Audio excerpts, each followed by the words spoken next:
de Europa.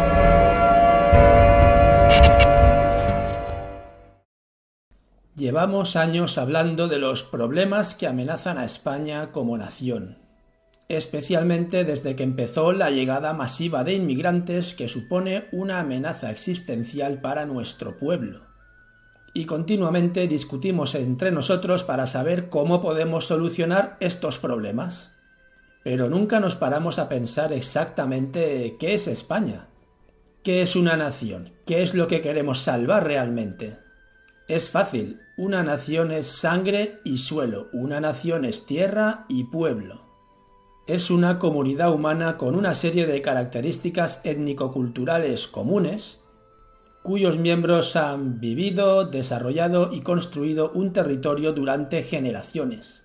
Es un proyecto común y no solo material, es una tradición, una forma de entender la vida, unas costumbres que muchas veces se acaban convirtiendo en ley, unos profundos lazos de comunidad, una defensa de sus fronteras comunes contra sus enemigos. En el caso de los europeos es un concepto especial del honor, de la vida, del trabajo, de la familia y del individuo que no comparten otras culturas, lo que nos ha llevado a crear nuestras propias sociedades diferenciadas de otras civilizaciones, nuestras únicas sociedades europeas. En resumen, una nación es una tierra y el pueblo que históricamente se ha desarrollado en la misma. Por lo tanto, desde el momento en el que ese pueblo empieza a crear sus primeras formas de Estado, el objetivo básico, preferente y principal de ese Estado es la conservación y la supervivencia de ese pueblo en esa tierra. Ese es el objetivo principal.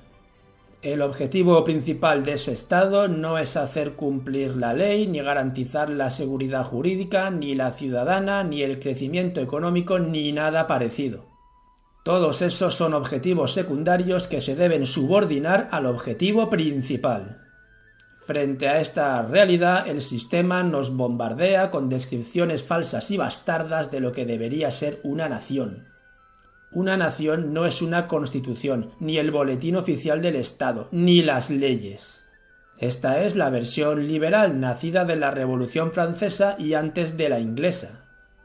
Para el liberal, una nación son los ciudadanos que viven en la misma en un momento dado. Sin añadir ninguna condición especial, pueden pertenecer o no a la estirpe histórica de esa nación. Pueden tener cualquier origen étnico, nacional o religioso. Incluso pueden ser inmigrantes recién llegados o hijos de inmigrantes, da igual. A todos se les acepta como miembros de la nación con tal de que firmen el llamado contrato social. Es decir, comprometerse a cumplir la Constitución y las leyes de ese territorio. Si lo hacen, se les da un trozo de plástico que certifica que son miembros de esa comunidad nacional y asunto resuelto. Los comunistas en lo básico comparten el mismo concepto de nación que los liberales. Para ellos también cualquier individuo del planeta con independencia de su origen nacional o étnico puede ser bienvenido a formar parte de la nación proletaria, siempre que en este caso acepte su constitución y sus leyes proletarias. La única diferencia con el liberal es que los comunistas amputan de la nación al miembro burgués empresarial, nada más. Una nación tampoco es un mercado. Esta forma de entender una nación viene del brazo económico del liberalismo, el capitalismo, para el cual una nación es un gigantesco bazar de compraventa de mercancías, en el que sus habitantes se dedican a producir y a consumir siguiendo las leyes del mercado. Los beneficios de las empresas y el crecimiento económico del país se convierten en el bien supremo a conseguir. Entonces, ¿cuál es la solución que nos ofrece esta versión de la nación cuando la comunidad nacional sufre un importante descenso de la población por la baja natalidad? Simplemente importar en masa a millones de extranjeros para que reemplacen a los trabajadores nacionales, para que el mercado de trabajo siga con la misma rueda de producción y consumo. En esta versión de la nación, si un extranjero o millones quieren venir a trabajar, pueden hacerlo sin ningún problema. Una nación tampoco es una ONG. que tenga la obligación ni legal ni moral de acoger a millones de extranjeros por ningún motivo, ni circunstancias salvo excepciones muy contadas y puntuales. Una nación, en el caso de España, tampoco es la hispanidad ni una unidad de destino en lo universal, ni la ofrenda a Dios de los creyentes de una religión para ir al cielo, sobre todo cuando esa ofrenda consiste en buenas obras para ayudar a personas hambrientas, pobres y necesitadas. Buenas obras que incluyen dejar que millones de extranjeros puedan venir a España para buscar una vida mejor. Si esta gente quiere salvar su alma ayudando a los necesitados del tercer mundo, pueden hacer lo que han hecho siempre: marcharse ellos allí a sus países de origen y ayudarles como consideren. Una auténtica nación de sangre y suelo no tiene ninguna obligación de hacer nada de esto. Al revés, cuando entiendes lo que de verdad es una nación, tu obligación moral es impedir que estos millones de inmigrantes entren en tu país. No tenemos ninguna obligación hacia ningún extranjero. La única obligación que tenemos los adultos españoles es con los niños españoles, con nadie más. Entonces, en el momento en el que ya sabemos lo que es y lo que no es una nación, ¿qué hacemos cuando la auténtica nación va camino de sufrir un importante descenso de la población? ¿Qué hacemos si los auténticos españoles podemos pasar de 35 millones a 15 en unas pocas décadas? Los defensores de la versión bastarda de lo que es una nación, ya sean liberales, marxistas, capitalistas, defensores de las ONGs, creyentes de alguna religión, lo tienen claro: llenar ese hueco importando a 20 millones de inmigrantes. Y es lo que están haciendo a marchas forzadas. Los auténticos nacionalistas decimos que no, que esa no es la solución, que la solución es, de momento, no entrar en pánico y aceptar sin grandes dramas esa reducción radical de la población, que, dicho sea de paso, es algo que vamos a tener que empezar a aceptar como algo inevitable.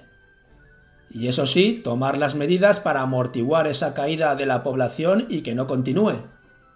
No hace falta que cada español se ponga a tener ahora 5 o 6 hijos cada uno, eso es inviable. Pero con que podamos alcanzar los 2 hijos por mujer y podamos estabilizar a la población en 15 millones, ya habremos hecho un paso adelante muy importante. 15 millones era la población de España hace poco más de 150 años y no pasaba nada. Entonces, ¿qué hacer cuando tienes una economía para 49 millones de habitantes pero tu población se va a reducir a 15? Pues solo hay una solución: cerrar empresas.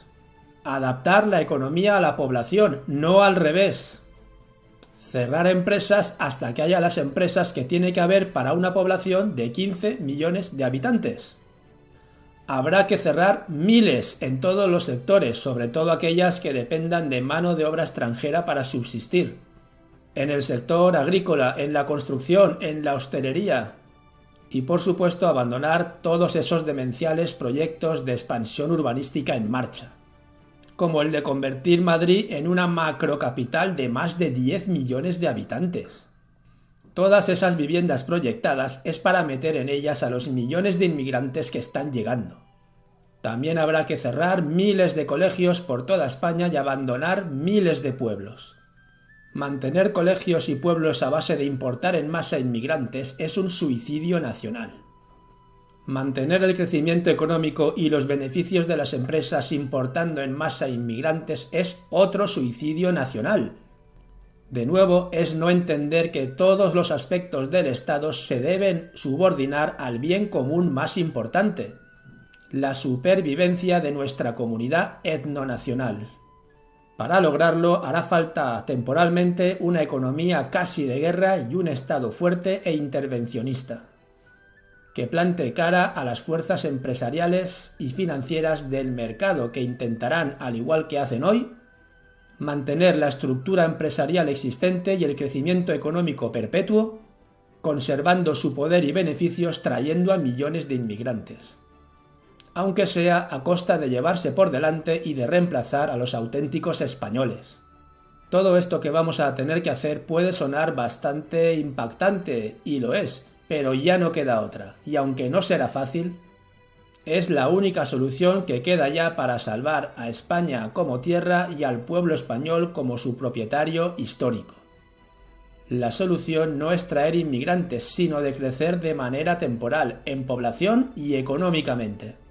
Ser menos habitantes, volver a una vida más sana y más cercana a la naturaleza, recuperar los oficios de toda la vida. Sin inmigrantes, solo los auténticos españoles formando familias y comunidades locales. No suena tan mal. España es la tierra de los españoles y nuestra obligación es que siga siéndolo.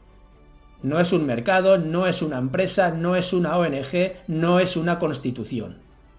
No es tierra de nadie que pueda ser invadida y colonizada por millones de extranjeros sin que podamos hacer nada para impedirlo. Vienen tiempos difíciles, pero no hay otra causa que valga más la pena que esta. Contamos con vosotros.